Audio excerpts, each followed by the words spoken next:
밤 11시, 정혜성은 봄길 꽃집 셔터를 내리려다 멈칫했다.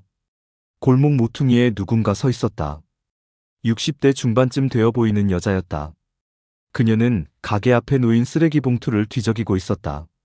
혜성은 헛기침을 했다. 거기 뭐 하십니까? 여자가 화들짝 놀라 고개를 들었다. 손에는 시든 장미 몇 송이가 들려 있었다. 죄송해요. 그건 버리는 꽃입니다. 가져가시면 안 됩니다. 혜성의 목소리는 차가웠다. 40년 가까이 중학교 과학교사로 살아온 그는 규칙을 중요하게 여겼다. 은퇴 후 작은 꽃집을 운영하게 된 지금도 마찬가지였다. 알아요. 버리시는 거 아는데. 여자의 목소리가 떨렸다. 그래도 안 됩니다. 쓰레기를 뒤지는 건 위생상으로도 문제고 혹시라도 다치시면 책임 소재가. 저한테는 아직 살아있는 꽃이에요. 그 말에 혜성은 말문이 막혔다. 여자는 손에 든 시든 장미를 가슴에 안았다. 제 남편이요. 이제 저를 몰라봐요. 그런데 꽃 냄새는 맡아요. 그럴 때만 잠깐, 아주 잠깐 웃어요. 혜성은 여자의 손을 보았다.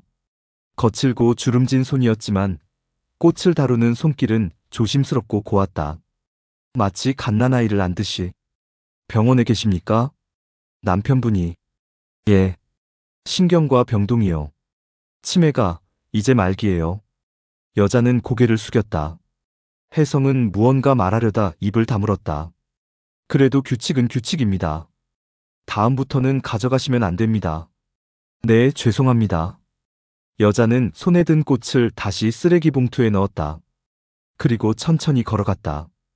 등이 굽은 모습이었다. 혜성은 셔터를 완전히 내렸다. 하지만 그날 밤 그는 잠을 이루지 못했다. 이틀 뒤 혜성은 가게 문을 열며 CCTV를 확인했다.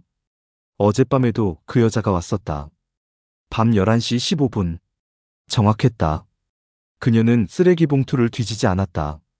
그냥 멀찌감치 서서 가게를 바라보다가 돌아갔다. 혜성은 화면 속 여자의 뒷모습을 오래 들여다보았다. 선생님, 오늘 폐기할 꽃들 정리했어요.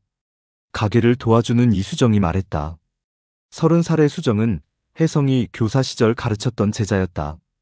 대학에서 원예를 전공한 그녀는 지역 플로리스트로 일하다가 은퇴한 은사의 꽃집을 돕기 시작했다. 수정아, 이 꽃들 말이야. 혜성은 시든 꽃들이 담긴 봉투를 가리켰다. 이거 아직 쓸만한 것 같은데. 네. 선생님, 그거 꽃잎 다 떨어졌잖아요. 그래도 향기는 남아있잖아. 수정은 이상하다는 표정으로 선생님을 바라보았다. 67살의 정혜성은 평생 정확하고 원칙적인 사람이었다. 수정이 학생이었을 때도 실험 데이터가 조금만 부정확해도 다시 하게 만들었던 선생님이었다. 그런 선생님이 시든 꽃을 두고 이런 말을 하다니. 선생님, 혹시 어디 불편하세요? 아니, 괜찮아. 혜성은 시든 장미 몇 송이를 골라냈다. 그리고 갈색 종이에 조심스럽게 포장했다. 그날 밤 11시 혜성은 일부러 가게에 남아 있었다. 창문 너머로 골목을 지켜보았다. 11시 15분 여자가 나타났다. 혜성은 문을 열고 나갔다. 저기요. 여자가 놀라 뒤를 돌아봤다. 이거. 혜성은 포장한 꽃다발을 내밀었다. 버리는 게 아니라 제가 맡겨두는 겁니다. 남편분께 전해주세요. 여자의 눈에 눈물이 고였다. 감사합니다. 정말 감사합니다. 그리고 이름이 뭡니까? 자꾸 남의 쓰레기통을 뒤지던 사람이라고 기억하기엔 좀 그렇네요. 윤영이에요. 올해 64이요. 저는 정혜성입니다. 67이고요. 전직 교사였습니다. 꽃집 이름이 봄길이던데 이유가 있으세요? 제 아내 이름이 봄자였습니다. 10년 전에 세상을 떠났죠. 영희는 꽃다발을 가슴에 안았다. 그럼 선생님도 아시겠네요. 꽃이 죽어가는 걸 보는 게 얼마나 아픈지. 혜성은 대답하지 못했다. 근데 이상한 건 시든 꽃에서도 향기가 난다는 거예요. 오히려 더 진하게. 그게 삶 같아요. 영희는 고개를 숙여 인사하고 천천히 걸어갔다. 혜성은 그녀의 뒷모습을 보며 오래 서 있었다. 바람이 불었다. 봄이 오고 있었다. 정혜성은 67년 인생에서 규칙을 어긴 적이 거의 없었다. 중학교 과학교사로 재직할 때도 실험실에서는 반드시 보안경을 착용하게 했고 리포트 제출 기한은 단 하루도 미뤄주지 않았다. 학생들은 그를 무서워했지만 동시에 존경했다. 정 선생님 말은 틀린 적이 없었으니까. 하지만 요즘 혜성은 자신이 흔들리고 있음을 느꼈다. 윤영이라는 여자 때문이었다. 선생님, 어제도 그분 오셨어요. 이수정이 물었다. 혜성은 고개를 끄덕였다. 요즘 매일 오시네요. 밤마다 시든 꽃을 드리고 있습니다. 그게 장사에 도움이 되나요? 수정의 질문은 합리적이었다. 꽃집은 자선단체가 아니었다. 시든 꽃을 무료로 나눠주는 건 경영자의 입장에서는 손해였다. 도움은 안 되지. 하지만 혜성은 말을 잇지 못했다. 사실 그 자신도 왜 이러는지 정확히 설명할 수 없었다. 그날 오후 누군가 가게 문을 열었다. 38살의 남자였다. 깔끔한 정장 차림에 가죽 서류 가방을 든 모습이었다. 아버지. 혜성은 고개를 들었다. 이태호, 그의 외아들이었다. 태호야, 웬일이냐? 그냥 지나가다가요. 태호는 가게 안을 둘러보았다. 비좁고 오래된 꽃집이었다. 손님도 별로 없었다. 아버지, 이거 언제까지 하실 거예요? 뭐가? 이 꽃집이요. 은퇴하셨으면 편히 쉬셔야죠. 저희 집 가까이 이사 오시면 제가 모실게요. 난 여기가 좋다. 아버지는 교사셨잖아요. 꽃 같은 거 평생 안 다루시던 분이. 혜성은 아들을 바라보았다. 태호는 대기업 과장이었다. 똑똑하고 능력 있는 아들이었다. 하지만 혜성은 이 아들을 제대로 알지 못했다. 아니, 알려고 하지 않았다. 태호야, 네 어머니가 꽃을 좋아했던 거 기억하니? 기억 안 나요. 그래, 넌 아직 어렸으니까. 네 어머니는 봄마다 우리 집 작은 화단에 꽃을 심었어. 나는 그걸 시간 낭비라고 생각했지. 공부할 시간에 흙이나 만지고 있다고 구박했어. 태호는 아무 말도 하지 않았다. 그런데 네 어머니가 세상을 떠나고 나서야 알았어. 그 꽃들이 얼마나 아름다웠는지. 너무 늦게 알았지.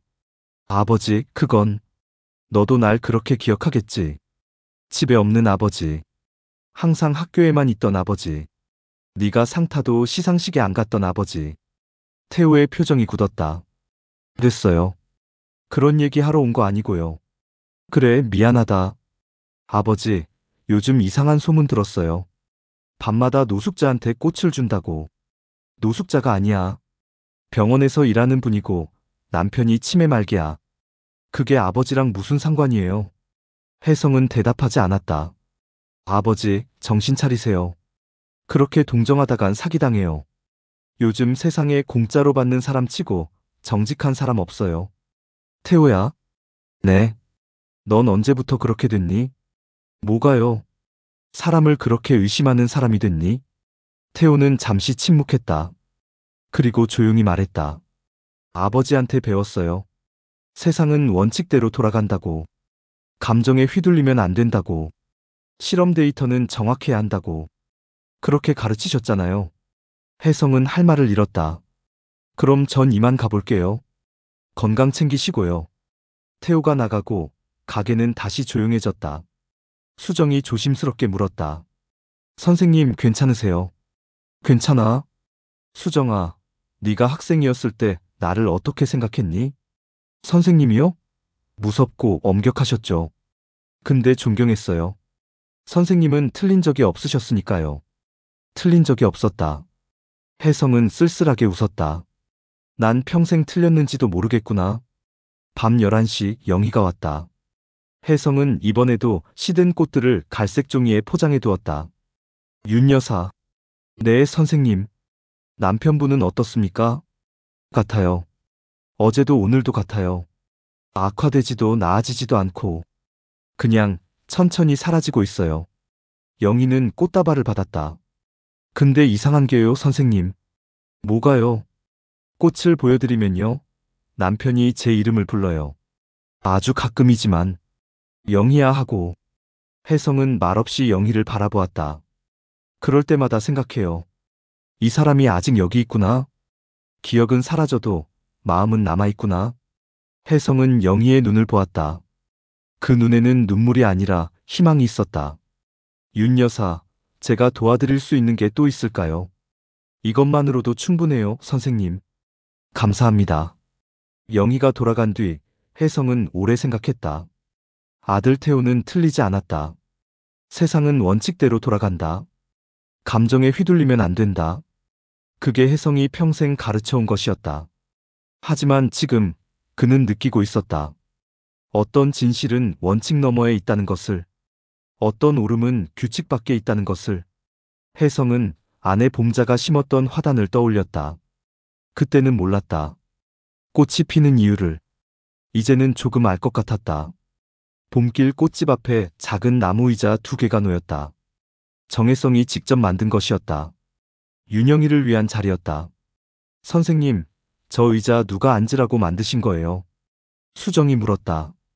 피곤한 사람 있으면 쉬어가라고. 하지만 가게 앞을 막잖아요. 손님이 그렇게 많이 오나?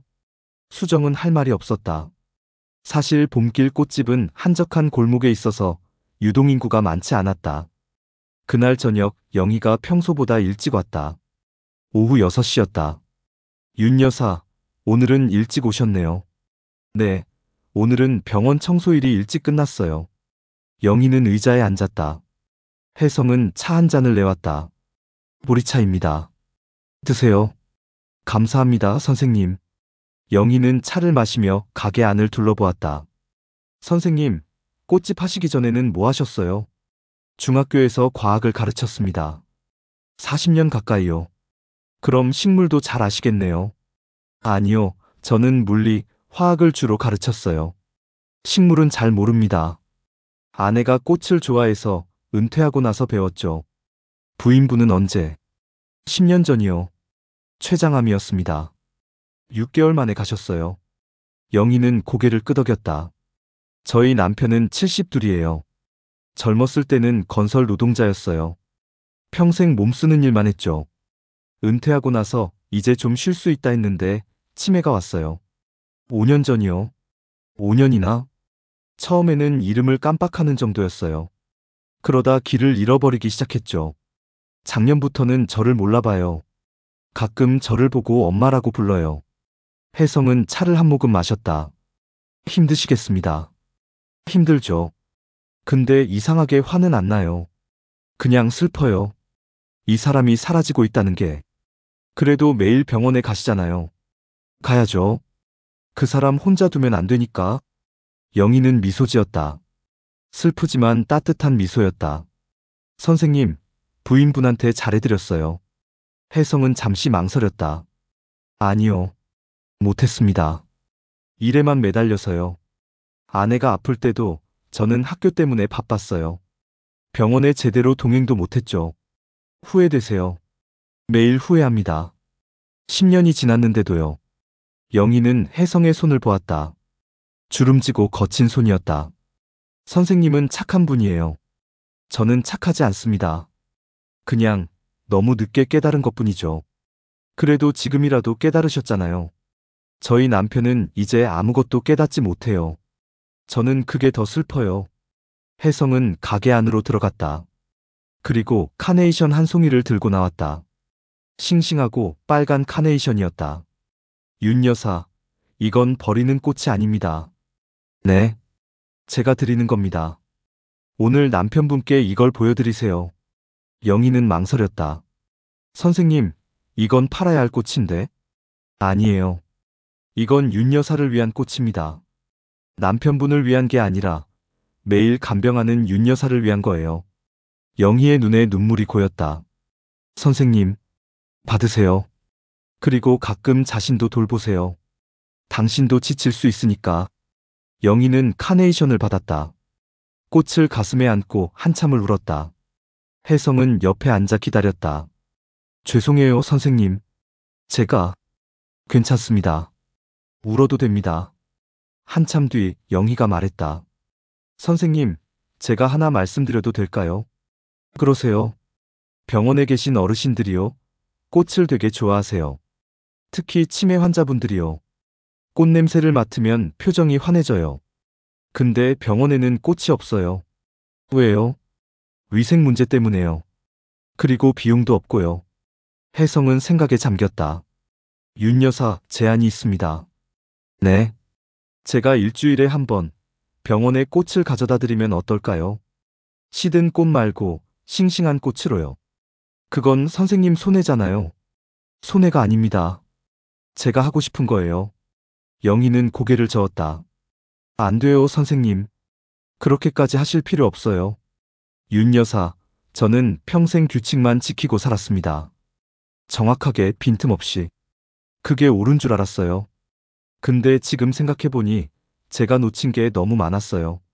아내도 아들도 학생들도. 혜성은 영희를 바라보았다. 이제라도 하고 싶습니다. 의미 있는 일을요. 도와주세요. 영희는 한참을 망설이다 고개를 끄덕였다. 감사합니다, 선생님. 정말 감사합니다. 그날 밤 혜성은 오랜만에 아들에게 문자를 보냈다. 태호야, 아빠가 새로운 일을 시작하려고 한다. 네가 보기엔 쓸데없는 일일 수도 있겠지만 아빠에겐 의미가 있어. 언젠가 네가 이해해주면 좋겠구나.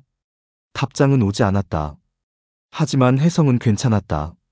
아들도 언젠가는 알게 될 것이다. 삶에는 규칙보다 중요한 게 있다는 걸. 다음 날 아침 수정이 가게에 들어서며 놀란 표정을 지었다. 선생님, 이게 다 뭐예요? 가게 안 테이블 위에 종이와 펜, 계산기가 놓여 있었다.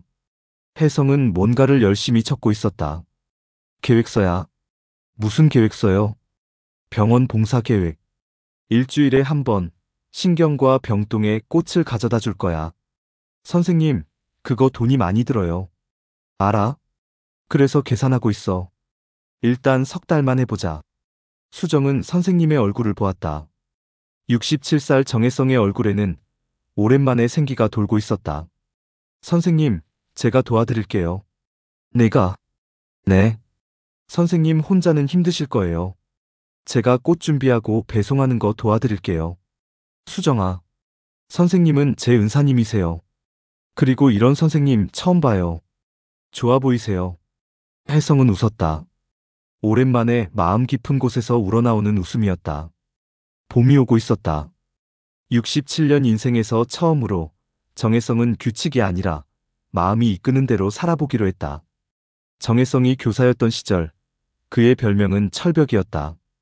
감정을 드러내지 않고 규칙에서 단 한 치도 벗어나지 않았다. 학생들은 그를 존경했지만 가까이 다가갈 수는 없었다. 그의 아내 봄자도 마찬가지였다. 여보, 오늘 태호가 그림 대회에서 상 받았어요. 혜성은 신문을 보며 고개를 끄덕였다. 그래, 잘했네. 시상식이 이번 주 토요일인데 같이 갈 수 있어요. 토요일은 학교 보충 수업 있어. 하지만 아이가 처음 받는 상인데. 봄자씨, 나는 지금 3학년 담임이야. 대입 준비하는 애들인데 내가 빠지면 안 돼. 봄자는 더 이상 말하지 않았다. 그녀는 항상 그랬다. 남편의 일을 이해하고 혼자서 모든 것을 감당했다. 혜성은 그게 당연하다고 생각했다. 자신이 열심히 일하는 건 가족을 위한 것이니까. 하지만 지금 생각해보면 그건 핑계였다. 그는 가족과 함께 있는 것보다 학교에서 인정받는 게 더 중요했다. 완벽한 교사, 원칙적인 선생님으로 기억되고 싶었다.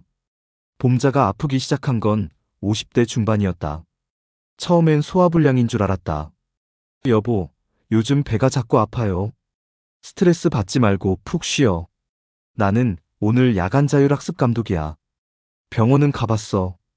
다음 주에 가볼게요. 봄자는 혼자 동네 병원에 갔다. 의사는 큰 병원에서 정밀 검사를 받아보라고 했다. 하지만 봄자는 남편에게 말하지 않았다.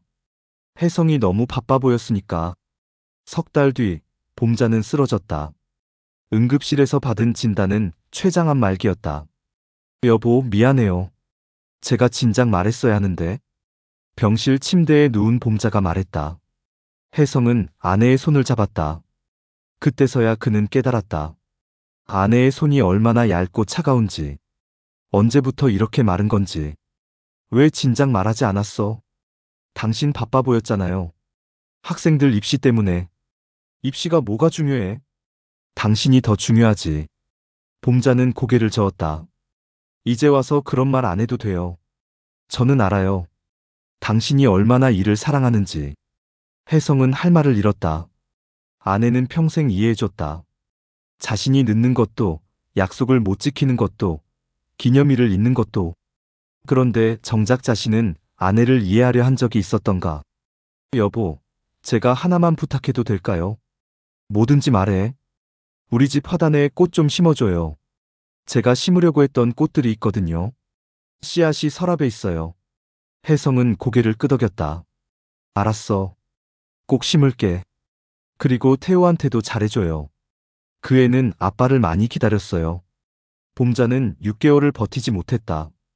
장례식장에서 혜성은 처음으로 사람들 앞에서 울었다. 60평생 흘리지 않았던 눈물이 쏟아졌다. 장례를 치르고 집에 돌아온 혜성은 아내가 말했던 서랍을 열었다. 그 안에는 꽃씨 봉지들이 가지런히 정리되어 있었다. 코스모스, 해바라기, 채송화, 봉숭아. 봉지마다 아내의 손글씨로 메모가 적혀 있었다.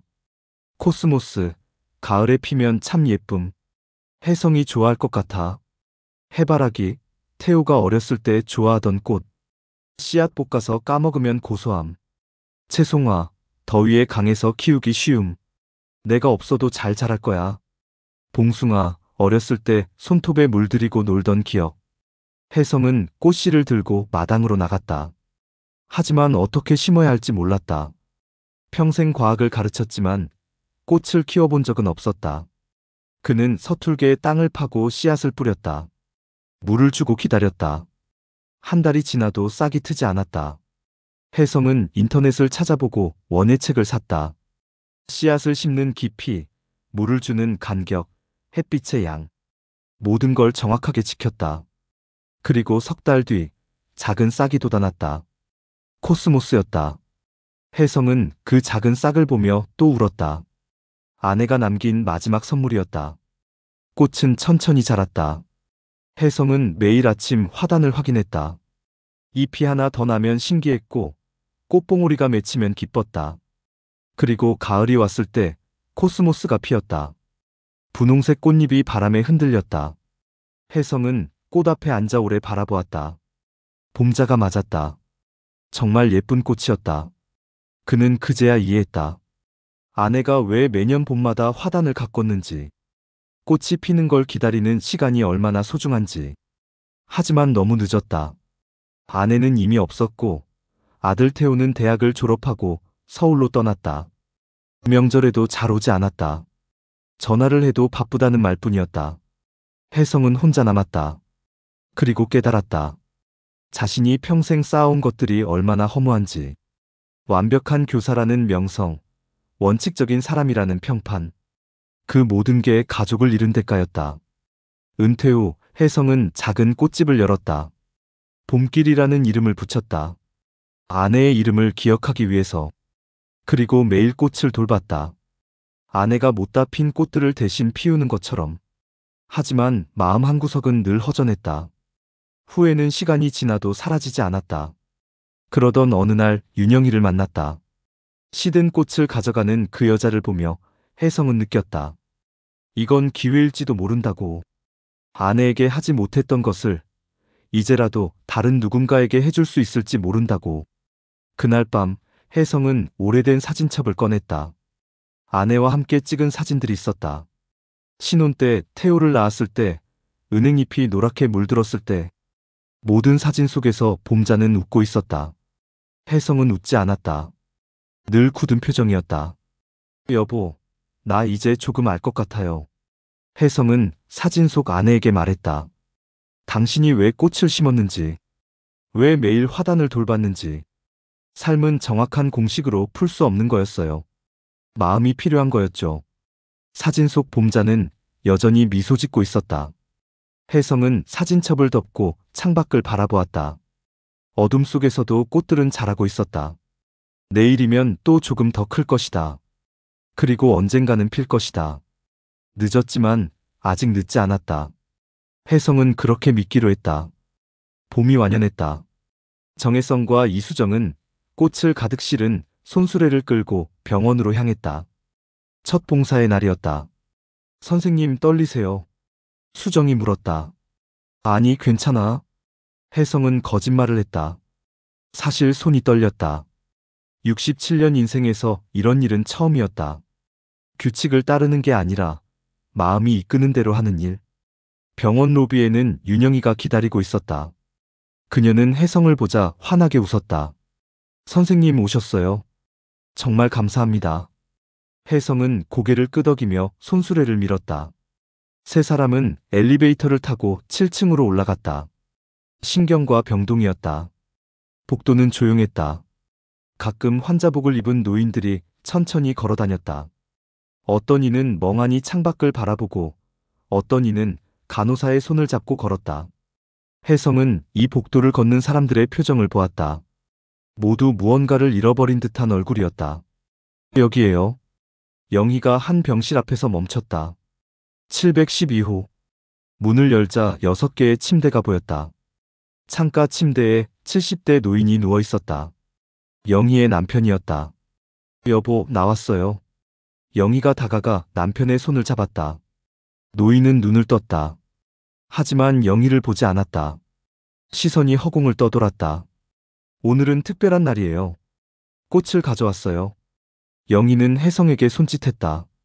혜성은 카네이션 한 송이를 건넸다. 영희는 꽃을 남편의 코앞에 가져다 댔다. 자, 냄새 맡아봐요. 노인이 천천히 숨을 들이쉬었다. 그리고 놀라운 일이 일어났다. 노인의 입가에 미소가 번졌다. 좋아.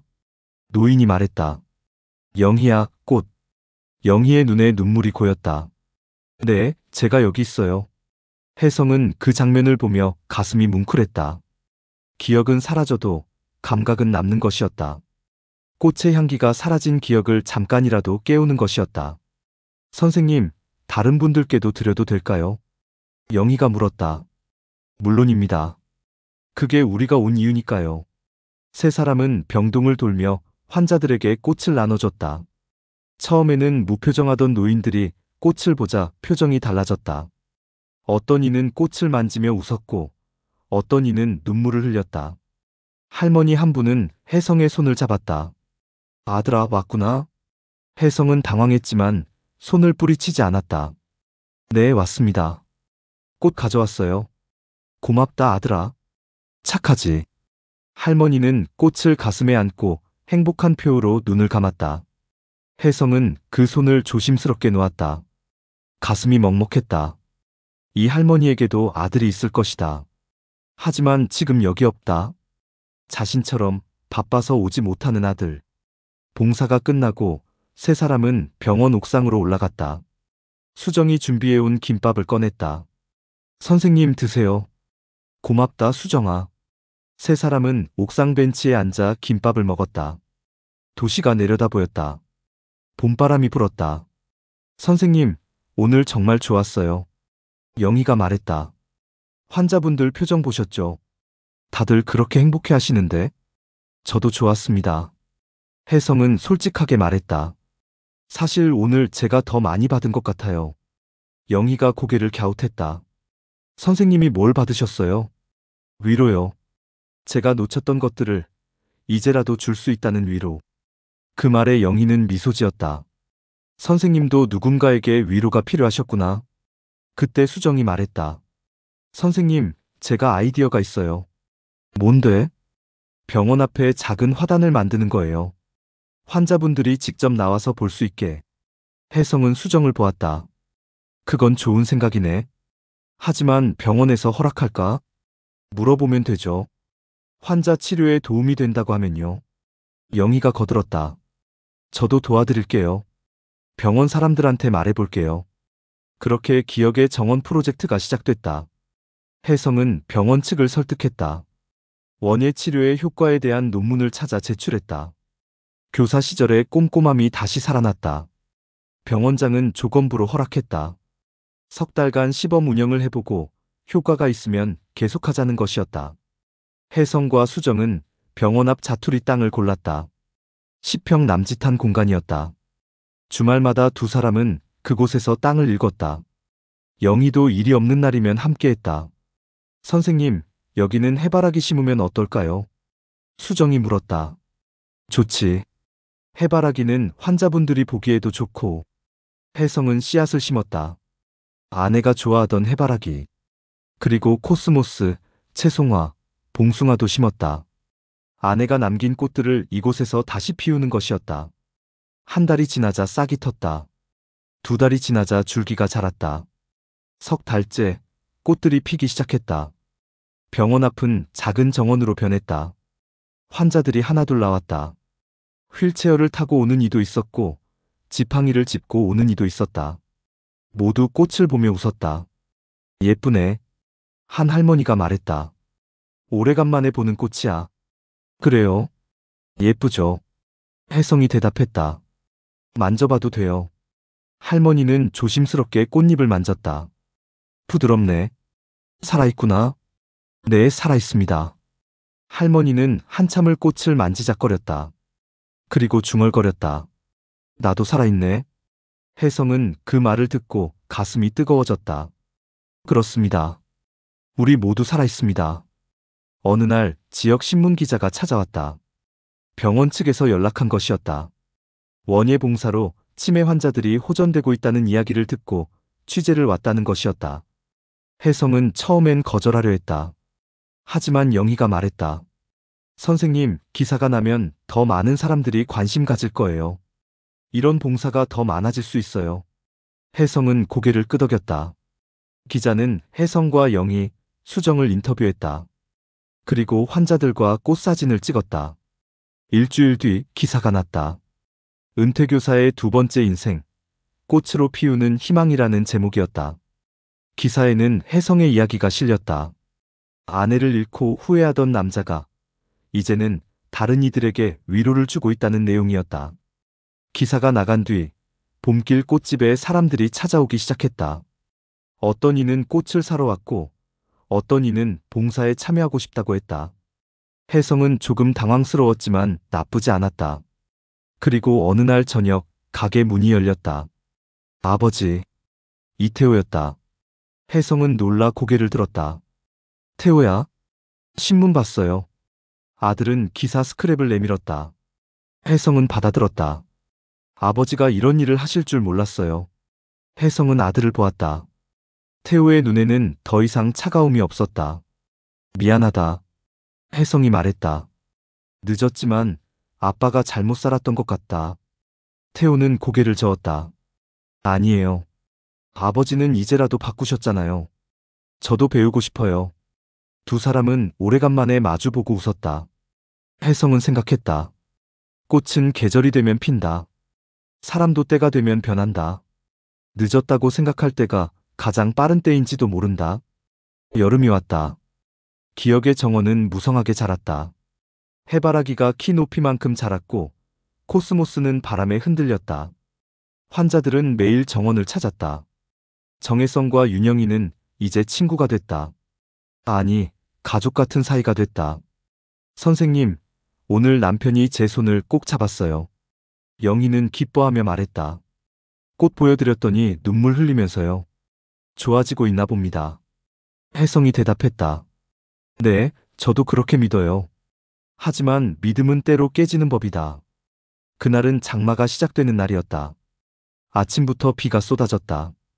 혜성은 우산을 쓰고 정원으로 나갔다.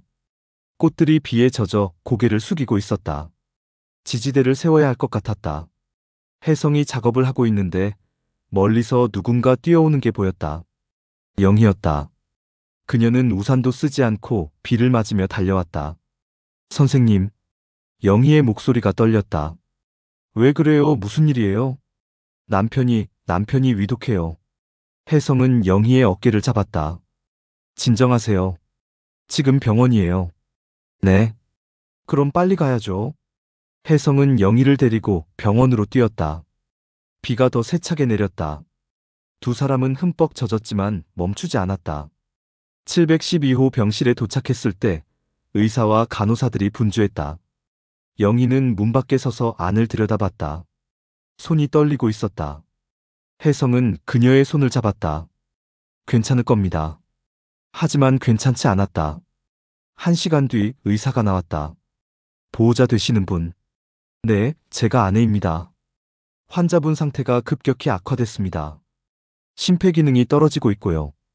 영희는 입술을 깨물었다. 얼마나 남았나요? 의사는 조심스럽게 말했다. 길어야 2, 3일입니다.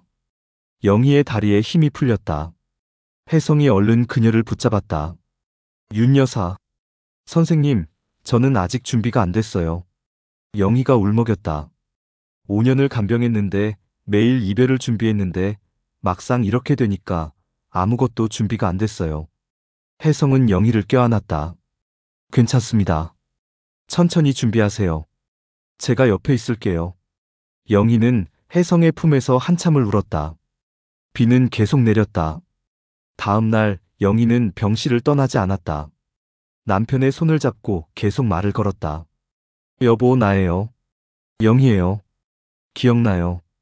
우리 처음 만났을 때 당신이 저한테 꽃 선물했잖아요. 카네이션이었어요. 노인은 대답하지 않았다. 눈을 감고 숨만 거칠게 쉬고 있었다. 혜성은 정원에서 꽃을 꺾어왔다. 병실은 원칙적으로 생화 반입이 금지였지만 간호사들도 눈 감아줬다. 윤 여사, 이거. 혜성이 카네이션을 건넸다. 영희는 꽃을 받아 남편의 코앞에 가져다 댔다.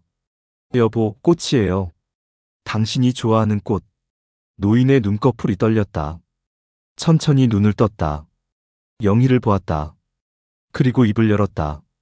영희야. 영희는 눈물을 흘리며 웃었다. 네, 제가 여기 있어요. 꽃 좋네. 네, 좋죠. 우리 함께 보고 있어요. 노인은 영희의 손을 잡았다. 힘없는 손이었지만 따뜻했다. 고마워. 뭐가 고마워요? 저야말로 고마워요. 평생 고마웠어. 노인의 목소리는 점점 작아졌다. 영희는 남편의 손을 두 손으로 감쌌다. 저도 고마웠어요. 당신 만나서 행복했어요. 노인은 미소 지었다. 그리고 천천히 눈을 감았다. 숨소리가 점점 약해졌다. 혜성은 병실 밖에서 그 장면을 지켜봤다. 가슴이 아팠다. 자신이 아내에게 제대로 이별 인사도 못한 것이 떠올랐다. 봄자는 마지막 순간에 혼자였다. 혜성이 학교 일 때문에 잠깐 자리를 비운 사이 아내는 세상을 떠났다. 마지막 말도 듣지 못했다. 그것이 혜성의 가장 큰 후회였다. 저녁이 됐다. 노인의 숨소리가 멈췄다. 의사가 들어와 확인했다. 오후 6시 43분, 임종입니다. 영희는 남편의 손을 놓지 않았다. 그냥 조용히 앉아서 남편의 얼굴을 바라봤다. 혜성이 병실에 들어갔다. 윤 여사. 영희는 고개를 들었다. 눈물이 흘렀지만 얼굴은 평온했다. 선생님, 남편이 마지막에 웃었어요. 네, 봤습니다. 제 이름도 불렀어요. 5년 만에 처음으로요. 그게 위로가 됩니다. 영희는 남편의 손을 가슴에 얹었다. 고마워요, 선생님. 제가 마지막까지 함께할 수 있게 해주셔서. 혜성은 고개를 저었다. 제가 한 건 아무것도 없습니다. 아니에요. 선생님이 없었으면 저는 이렇게 웃으며 보내지 못했을 거예요. 영희는 남편의 이마에 꽃을 올려놓았다. 카네이션이었다. 여보, 이제 편히 쉬어요. 꽃처럼 예쁘게 피었다가 조용히 지는 거예요. 혜성은 영희의 어깨에 손을 얹었다. 두 사람은 한참을 그렇게 서 있었다. 밖에서는 비가 그쳤다. 구름 사이로 노을이 비쳤다. 새로운 하루가 끝나고 또 다른 하루가 올 것이었다.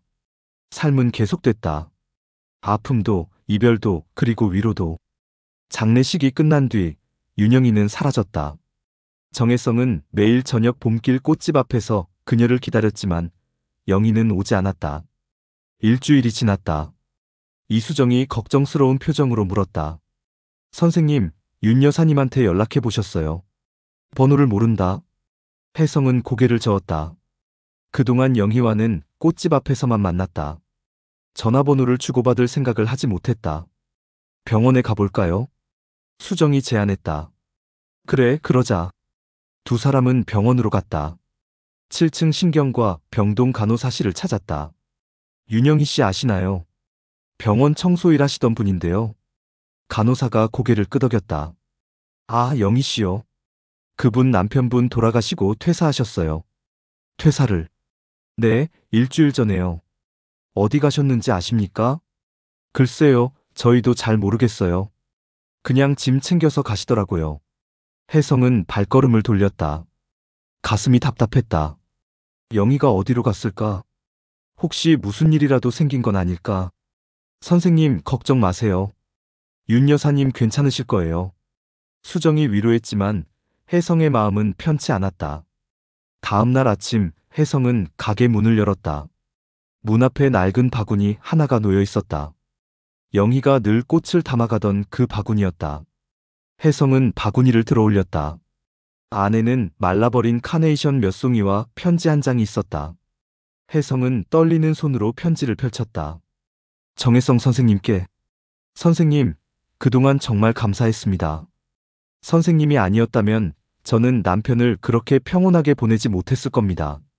시든 꽃 하나가 제 인생을 바꿔놓을 줄은 몰랐어요. 선생님 덕분에 남편은 마지막까지 웃을 수 있었고, 저도 후회 없이 이별할 수 있었습니다. 선생님께 배웠어요.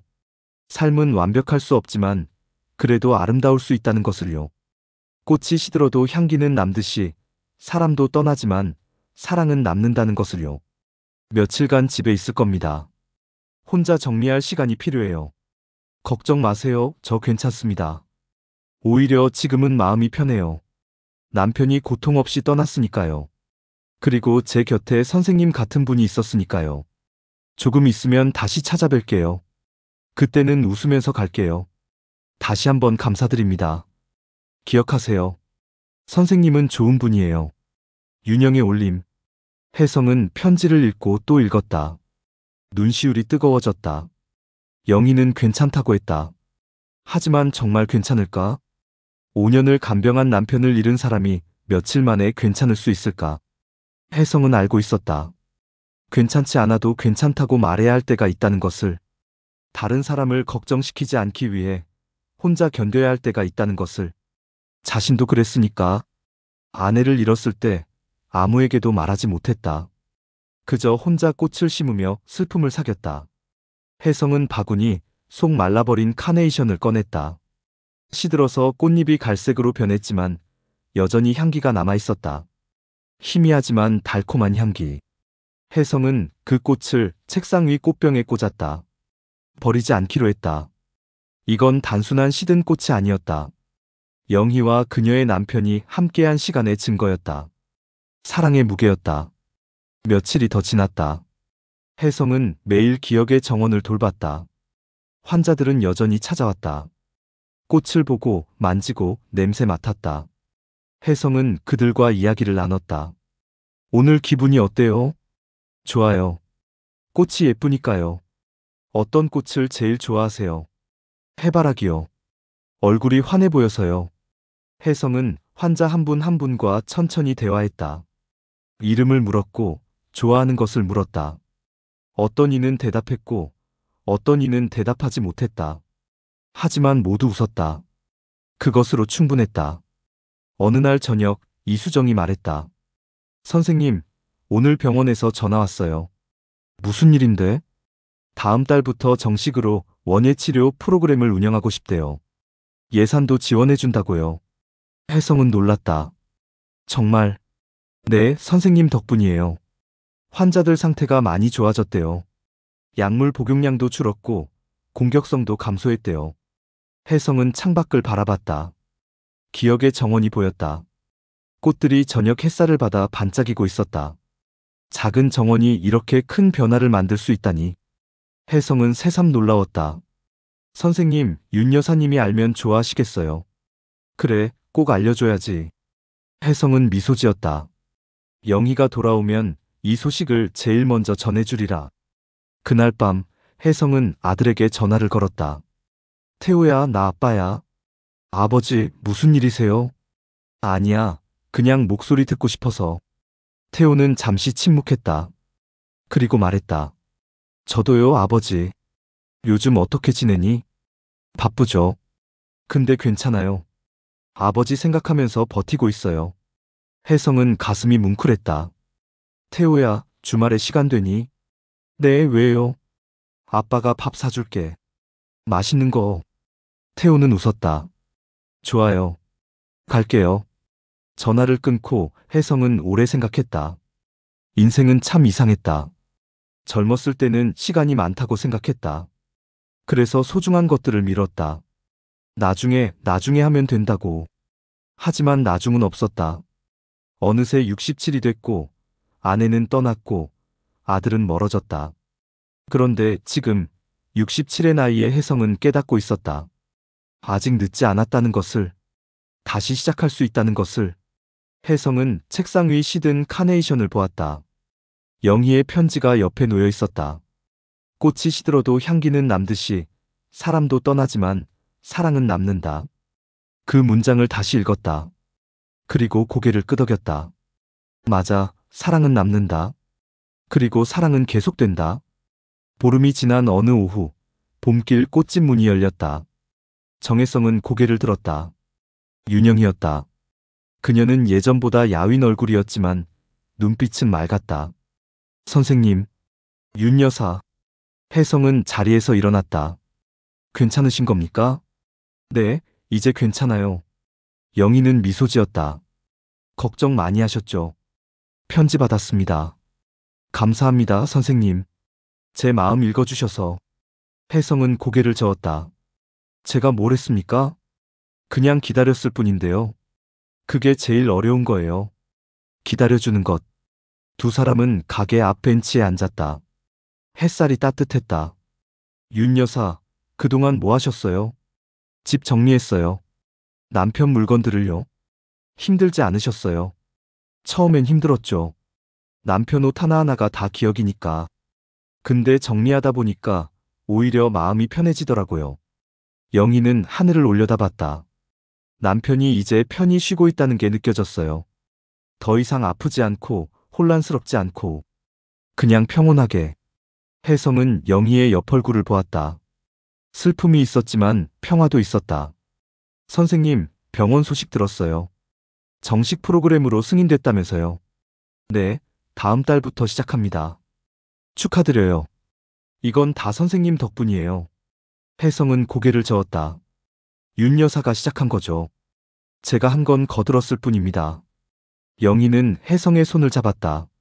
선생님, 제가 하나 부탁해도 될까요? 뭐든지 말씀하세요. 저도 계속 그 일에 참여하고 싶어요. 기억의 정원을요. 혜성은 놀랐다. 힘들지 않으시겠어요? 병원 가는 게 괜찮아요. 오히려 거기 가면 남편 생각이 나서 좋아요. 남편도 그 정원 좋아했거든요. 마지막에 그렇다면 저야 좋죠. 함께해요. 영희는 환하게 웃었다. 그 미소에는 슬픔이 아니라 희망이 담겨 있었다. 다음 주부터 영희는 다시 병원에 나왔다. 하지만 이번에는 청소부가 아니라 자원봉사자로. 혜성과 수정, 영희. 세 사람은 매주 수요일과 토요일에 병원을 찾았다. 환자들과 함께 꽃을 심고 물을 주고 이야기를 나눴다. 할머니 한 분이 영희에게 물었다. 아가씨, 이름이 뭐예요? 영희예요. 윤영희. 예쁜 이름이네. 꽃 이름 같아. 영희는 웃었다. 감사합니다. 할머니 이름은요? 나는. 할머니는 기억하지 못했다. 하지만 괜찮았다. 이름은 중요하지 않았다. 지금 여기 함께 꽃을 보고 있다는 것. 그것만으로 충분했다. 어느 날 영희가 말했다. 선생님, 제가 아이디어가 있어요. 뭔데요? 남편 이름으로 작은 화단을 만들고 싶어요. 병원 정원 한쪽에요. 혜성은 고개를 끄덕였다. 좋은 생각이네요. 어떤 이름인데요? 최진수예요. 제 남편. 혜성은 메모장에 이름을 적었다. 최진수. 어떤 꽃을 심을까요? 카네이션이요. 남편이 처음 저한테 준 꽃이거든요. 그래요. 그럼 카네이션으로 가득 채워요. 다음 주 두 사람은 병원 정원 한쪽에 작은 화단을 만들었다. 가로 2m, 세로 1m 크기. 카네이션을 심고 작은 팻말을 세웠다. 진수의 정원. 영희는 화단 앞에 오래 앉아 있었다. 혜성은 조금 떨어진 곳에서 그녀를 지켜봤다. 영희의 입술이 움직이고 있었다. 남편에게 말을 거는 것 같았다. 혜성은 자리를 떠났다. 혼자 있을 시간을 주는 것이 좋을 것 같았다. 1시간 뒤 영희가 혜성을 찾아왔다. 선생님 감사해요. 천만에요. 남편한테 말했어요. 이제 편히 쉬라고. 그리고 고맙다고. 혜성은 고개를 끄덕였다. 잘했습니다. 선생님도 부인분한테 그런 말 하셨어요. 혜성은 잠시 침묵했다. 아니요, 못했어요. 기회가 없었죠. 하지만 지금이라도 하세요. 마음으로 말하면 들려요. 혜성은 영희를 보았다. 정말요? 네, 저는 믿어요. 사랑하는 사람은 항상 우리 곁에 있다고. 보이지 않아도 들리지 않아도. 그날 저녁 혜성은 집에 돌아와 아내 사진 앞에 섰다. 오래된 액자 속에서 봄자가 웃고 있었다. 여보, 혜성이 말했다. 나 이제 조금 알 것 같아요. 당신이 왜 꽃을 사랑했는지. 꽃은 말이 없어도 많은 걸 전하잖아요. 사랑도 위로도 희망도. 당신이 나한테 그걸 가르쳐 주려 했던 거죠. 미안해요. 너무 늦게 알아서. 혜성은 사진을 쓰다듬었다. 고마워요, 여보. 당신 덕분에 나는 다시 살 수 있었어요. 꽃을 통해서요. 창밖에서 바람이 불었다. 커튼이 흔들렸다. 혜성은 이상한 느낌을 받았다. 마치 아내가 대답하는 것 같았다. 괜찮아요, 여보. 당신은 잘하고 있어요. 혜성은 눈을 감았다. 마음이 따뜻했다. 다음 날 혜성은 기억의 정원에 새로운 화단을 만들었다. 영희가 남편 이름으로 화단을 만든 것처럼. 봄자의 정원. 코스모스를 심었다. 아내가 좋아하던 꽃. 그리고 작은 팻말을 세웠다. 봄자에게 사랑을 담아. 수정이 물었다. 선생님, 이거 부인분 이름이에요. 네. 예쁘네요. 그분도 기뻐하실 것 같아요. 혜성은 미소 지었다. 그럴 거야. 분명히. 회복은 그렇게 천천히 왔다. 완전히 아물지는 않았지만 조금씩 나아졌다. 슬픔은 여전했지만 살아갈 이유도 생겼다. 혜성과 영희는 계속 병원을 찾았다. 환자들을 돌봤고 꽃을 심었고 이야기를 나눴다. 그리고 그 시간이 쌓여 치유가 됐다. 서로를 치유하고 서로에게 치유받았다. 다음 해봄이 왔다. 기억의 정원은 1년을 견뎌냈다. 계절이 바뀌고 꽃이 지고 다시 피는 동안 정혜성과 윤영이는 그 자리를 지켰다. 오늘은 특별한 날이었다. 병원과 지역 노인센터가 함께 봄맞이 행사를 여는 날이었다. 혜성과 영희는 아침 일찍부터 준비에 바빴다. 선생님, 꽃 다 가져왔어요. 이수정이 말했다. 수레에는 여러 가지 꽃들이 가득했다. 튤립, 수선화, 펜지, 데이지. 봄을 알리는 꽃들이었다. 좋아, 그럼 시작하자. 세 사람은 병원 앞 광장에 꽃을 나열했다. 환자들과 노인센터 어르신들이 하나둘 모여들었다. 모두 200여 명이었다. 혜성은 마이크 앞에 섰다. 안녕하십니까? 저는 봄길 꽃집을 운영하는 정혜성입니다. 박수가 터졌다. 혜성은 계속했다. 오늘 우리가 여기 모인 이유는 간단합니다. 함께 꽃을 심기 위해서입니다. 계절이 바뀌고 봄이 왔습니다. 우리 인생에도 봄이 왔으면 좋겠습니다. 사람들이 고개를 끄덕였다. 어떤 이는 눈물을 닦았다. 꽃을 심는 건 쉽습니다. 씨앗을 땅에 묻고 물을 주고 기다리면 됩니다. 인생도 그런 것 같습니다. 작은 시작이 있고 돌봄이 있고 기다림이 있으면 언젠가는 꽃이 핍니다. 혜성은 영희를 바라봤다. 그녀가 미소로 화답했다. 오늘 여러분과 함께 심을 꽃들은 여러분의 이름으로 심어질 겁니다. 여러분 각자가 이 정원의 주인입니다. 부디 자주 오셔서 꽃을 보고 만지고 함께 자라는 모습을 지켜봐 주십시오. 박수가 다시 터졌다. 행사가 시작됐다. 노인들은 작은 모종삽을 들고 땅을 팠다. 혜성과 영희, 수정은 그들을 도왔다. 어떤 꽃을 심고 싶으세요? 혜성이 할머니에게 물었다. 튤립이요. 빨간색으로요. 좋은 선택이십니다. 할머니는 조심스럽게 튤립 구근을 심었다. 흙을 덮고 물을 줬다. 이제 뭐해요? 기다리시면 됩니다. 얼마나요? 한 달쯤요? 그럼 꽃이 피겠죠? 한 달. 할머니는 웃었다. 한 달 뒤면 내가 또 올 수 있을까? 물론이십니다. 꼭 오세요. 할머니를 보러 튤립이 기다릴 겁니다. 할머니는 심은 자리를 오래 바라봤다. 그리고 중얼거렸다. 기다릴게. 꼭 볼 거야. 옆에서 한 할아버지가 해바라기를 심고 있었다. 영희가 다가갔다. 할아버지, 해바라기 좋아하세요?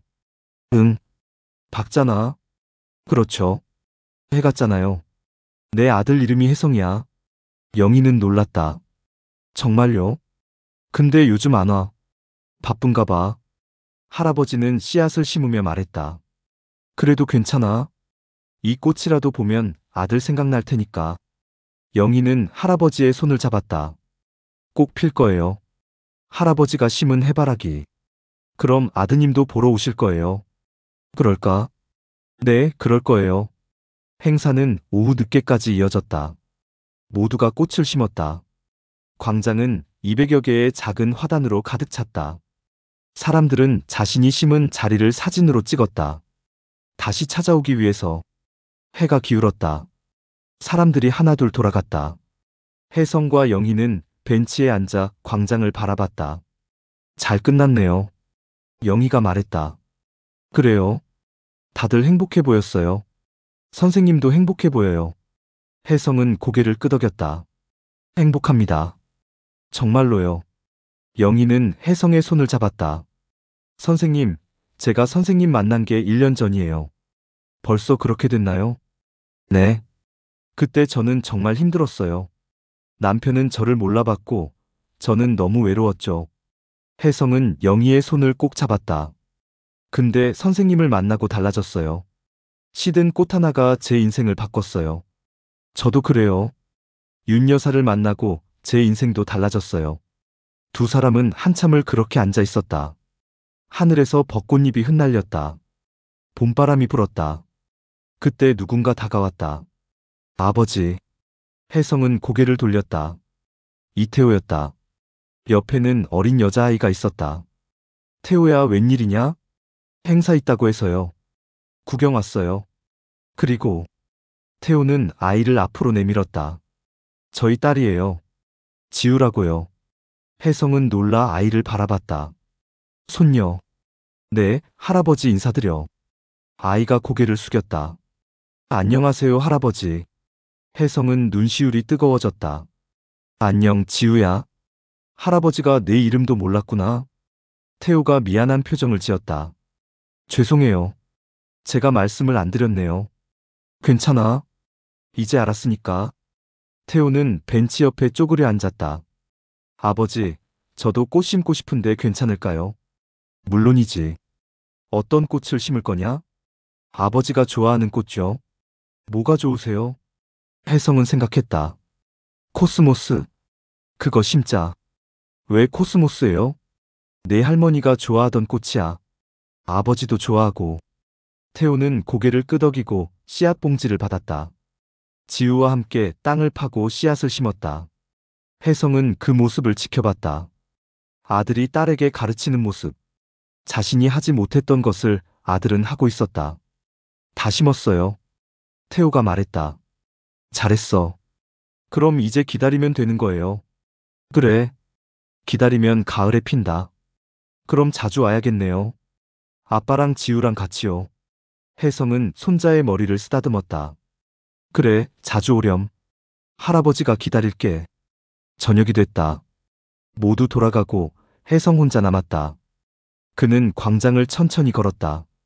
200여 개의 작은 화단. 각자의 이름이 적힌 팻말들. 최진수의 정원. 봄자의 정원.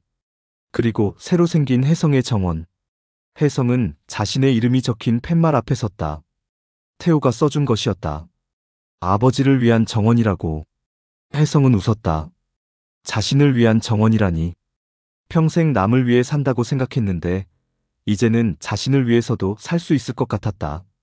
하늘을 올려다봤다. 별이 하나둘 떠올랐다. 혜성은 생각했다. 꽃이 시들면 버려야 한다고 생각했지. 하지만 어떤 건 시든 뒤에야 향기를 남기더군. 사람도 그런 것 같아. 늙어서야 진짜 중요한 게 뭔지 알게 되지. 하지만 늦지 않았어. 아직 봄은 오니까, 매년 오니까. 혜성은 천천히 걸음을 옮겼다. 집으로 가는 길. 골목에는 가로등이 켜졌다. 불빛 아래로 꽃잎이 흩날렸다. 봄이 왔다. 67살 정혜성의 인생에도 다시 봄이 왔다. 그리고 그는 알고 있었다. 이 봄은 마지막이 아니라는 것을. 봄은 또 올 것이다. 내년에도 그 다음 해에도. 살아있는 한 봄은 계속 온다. 혜성은 미소 지으며 집으로 향했다. 내일도 해가 뜰 것이다. 내일도 꽃은 자랄 것이다. 그리고 내일도 혜성은 살아갈 것이다. 마지막 봄꽃처럼 아름답게.